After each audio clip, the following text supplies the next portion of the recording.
बहुत ही धमाकेदार होने वाला है। एंड दोस्तों और एक बात, हर वीडियो की तरह हमारी इस वीडियो में भी गिव अवे है। तो गिव अवे पार्टिसिपेट करने के लिए सिंपल सा प्रोसेस है, बस आपको अपने पेटीएम नंबर के साथ एक कमेंट कर देना है, उसके बाद वीडियो को लाइक और चैनल को सब्सक्राइब कर देना है। एंड आप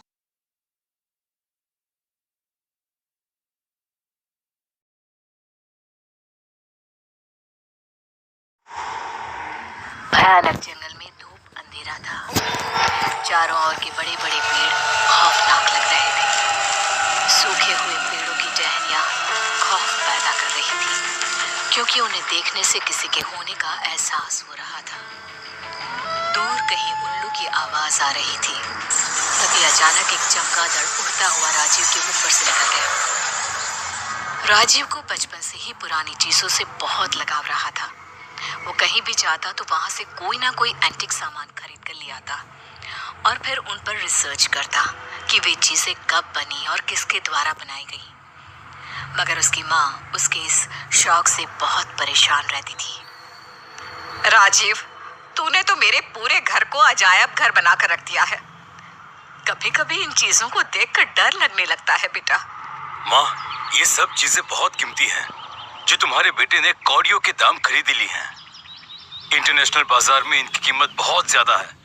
जल्द ही कुछ और चीजें इकट्ठे कर लूं, उसके बाद इन चीजों की नीलामी करूंगा। हम लोग माला माल हो जाएंगे माँ, माला माल।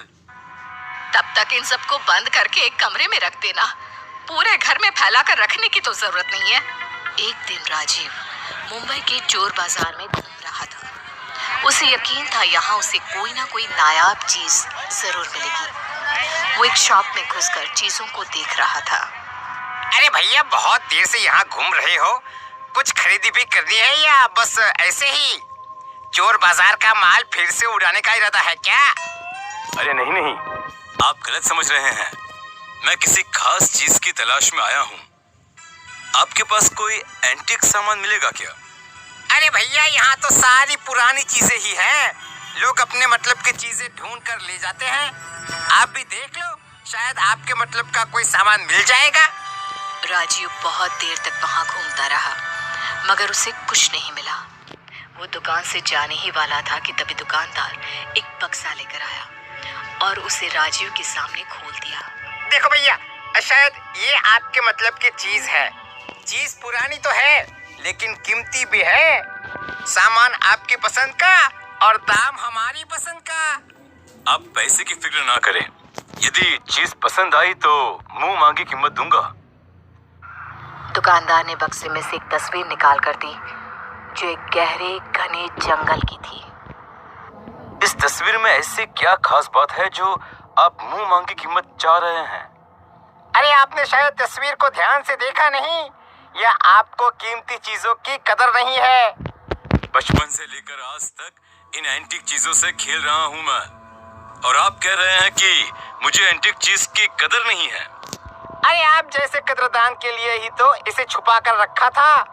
आपने शायद इस तस्वीर की फ्रेम पर ध्यान नहीं दिया। जरा गौर से देखिए, गौर से। आपको इस तरह की फ्रेम और कहीं नहीं मिलेगी। दुकानदार के कहने पर जब राजीव ने उस फोटो फ्रेम को हाथ में लेकर गौर से देखा, तो ऐसा लगा मानो वो फोटो फ्रेम जिंदा थी। जंगल के भीतर कुछ हलचल हो रही थी। एक अजीब सा सम्मोहन हुआ और राजीव ने दुकानदार को उसकी मुंह मांगी कीमत देकर उस फोटो फ्रेम को खरीद लिया। दुकान से निकलने के बाद जब वो कार में बैठा, तो वो फोटो फ्रेम को अपने बगल की सीट में रखकर कार ड्राइव करने लगा। अचानक उसे महसूस हुआ कि कार में उसके अलावा भी कोई और है। वो आगे पीछे देखने लगा, मगर उसे कुछ समझ में नहीं आया। घर आकर राजीव उसे अपने कमरे में रखकर दूसरे काम में लग गया। शाम होने तक राजीव उस तस्वीर के बारे में बिल्कुल भूल चुका था। आज सारा दिन कहाँ थे? शॉप पर भी नहीं आए, ना ही तुम्हारा फोन लग रहा था। अरे मैं तो आपको बताना ही भूल गया।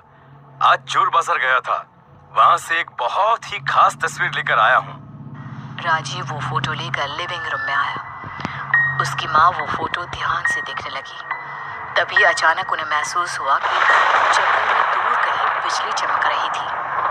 वहीं बिजली की गर्जना उन्हें अपने घर में भी सुनाई दी। फ्रेम में एक साया उभर कर आया। उन्होंने डर के कारण वो फोटो फ्रेम साइड में रख दिया। क्या हुआ माँ? तुम्हें पसंद नहीं आई ये फोटो फ्रेम? कुछ तो गलत है इस फोटो फ्रेम में। कहाँ से ले आया है तू? माँ, इसमें कुछ भी गलत नहीं है। तुम्हें भी मेरी तरह गलत फहमी हुई होगी। राजीव बोल ही रहा था कि अचानक जोरों की बिजली कड़कड़ाने लगी। उसके साथ ही घर की लाइट भी चली गई। पूरे घर में अंधेरा छा गया। राजीव अपनी मोबाइल की फ्लैश लाइट ऑन करने लगा तो वो भी चालू नहीं हुई। ये बिन मौसम बिजली का कड़कना और अचानक लाइट चले जाना, कहीं ये सब कुछ उस फोटो फ्रेम के कारण तो नहीं हो रहा? माँ, तुमसे कितनी बार कहा है कि बेकार की टीवी सीरियल मत देखा करो, मगर तुम हो कि मानते ही नहीं हो। मैं बाहर जाकर चेक करता हूँ, ये इन्वर्टर भी तो नहीं चला। जरूरत के वक्त सभी चीजें एक साथ धोखा दे देती हैं। तो रुक, मैं भी तेरे साथ चलती हूँ। इस तरह अंधेरे में अकेले मत जा। माँ, मैं अपने घर पर ही हूँ, किसी अनजान जगह में नहीं हूँ कि अंधेरे में जाने में मुझे किसी का साथ चाहिए, ठीक है? जरा संभल कर जाना। राजीव अंधेरे में चला जा रहा था। अचानक उसे अपने घर की जमीन पथरीली महसूस होने लगी। तभी उसे लगा कि उसके पीछे से किसी ने उसे जोर का धक्का दिया। वो गिर गया। उठने के लिए उसने अपने आसपास हाथ से टटोलने की कोशिश की तो वो अपने घर में नहीं बल्कि जंगल में था। भयानक जंगल में धूप अंधेरा था। चारों ओर के बड़े बड़े पेड़ खौफनाक लग रहे थे। सूखे हुए पेड़ों की टहनियां खौफ पैदा कर रही थी क्योंकि उन्हें देखने से किसी के होने का एहसास हो रहा था। दूर कहीं उल्लू की आवाज आ रही थी। तभी अचानक एक चमगादड़ उड़ता हुआ राजीव के ऊपर से निकल गया। राजीव डर के मारे थर थर कांप रहा था। तभी उसे सामने से कोई इंसान अपनी ओर आता दिखा। मैं यहाँ कहाँ पर आ गया? यहाँ अंधेरे में इस वक्त सामने से ये कौन शख्स चला आ रहा है? कौन हो सकता है ये?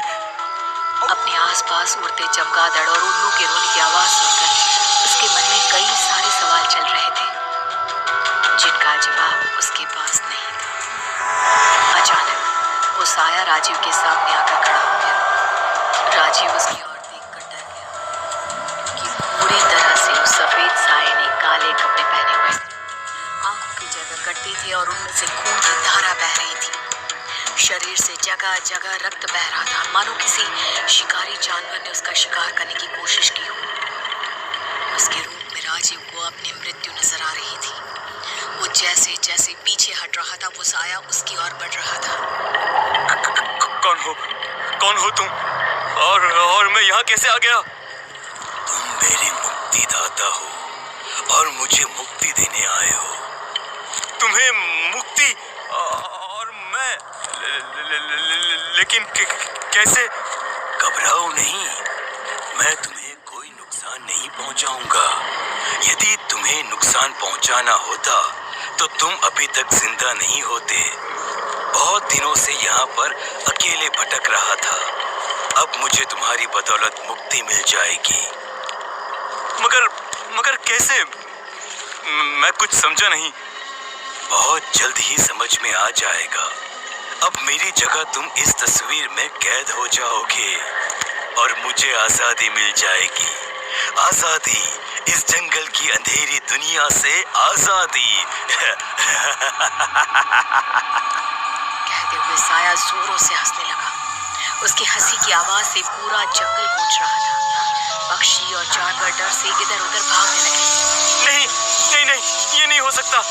कह दो कि तुम झूठ बोल रहे हो।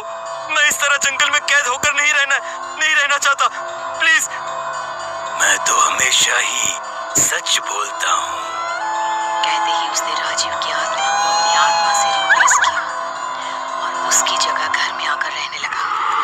घर आते ही सबसे पहले उसने उस फोटो फ्रेम को छुपा दिया। कुछ दिनों के बाद, राजीव, आजकल तू कितना बदल सा गया है बेटा। इतना खामोश सा क्यों रहता है? जब कोई जंगल में लंबे समय तक अकेला रहे तो बातचीत करना भूल जाता है। माँ, अब आ गया हूँ ना। तुम मुझे बातचीत करना सिखा देना माँ। मुझे सिखा देना माँ। राजीव की कही बात उसकी माँ की समझ में नहीं आई, मगर उसकी दो आंखें चमक रही थी और चेहरे पर एक रहस्यमयी मुस्कुराहट थी। वहीं असली राजीव उस फोटो फ्रेम में कैद आजाद होने का रास्ता देख रहा था।